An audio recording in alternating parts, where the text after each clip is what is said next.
This slide highlights the strengths and weaknesses of Rees's argument. One strength is how well he grounds his analysis in established First Amendment doctrine.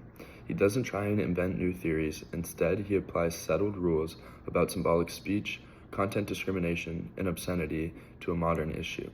This makes his argument feel consistent with decades of constitutional precedent. The second strength is his use of past Supreme Court cases as evidence.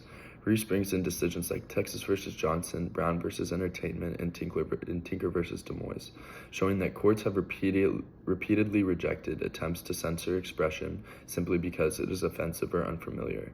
Using these cases allows him to build a strong legal foundation for treating drag as expressive conduct. Another strength is his explanation of how drag fits within symbolic speech. By breaking down how drag communicates messages through costumes, parody, and performance, he shows why drag meets the standards the courts have used for expressive conduct. Finally, one of his strengths is he is very persuasive when discussing vagueness over breadth and the chilling effect. He goes into looking at the bills that use this vague language with no legal definition and show how that uncertainty leads performers and venues to avoid protected expression entirely. This part strengthens his argument by showing that the laws fail even before reaching deeper First Amendment questions, just because of their language. One weakness, however, is that he assumes that courts will apply First Amendment doctrines consistently. In reality, courts sometimes interpret symbolic speech and expressive conduct narrowly, especially when the expression is controversial. That means that his conclusion may be legally correct, but still vulnerable to uneven judicial application.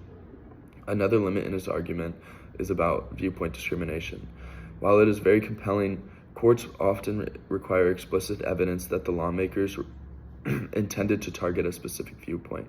Rees infers intent from the structure of the bills, which is persuasive, but it may not satisfy judges who expect clear proof of discriminatory motive. Rees also underestimates how much discretion states still hold under community standards, and this kind of goes back to the first weakness. And even though he applies the Miller test well, he doesn't fully address how local judges might use community morality arguments to interpret drag more narrow than he expects. Overall, these weaknesses don't undermine his whole argument, but they show the challenges in assuming courts will apply doctrine evenly in politically charged cases.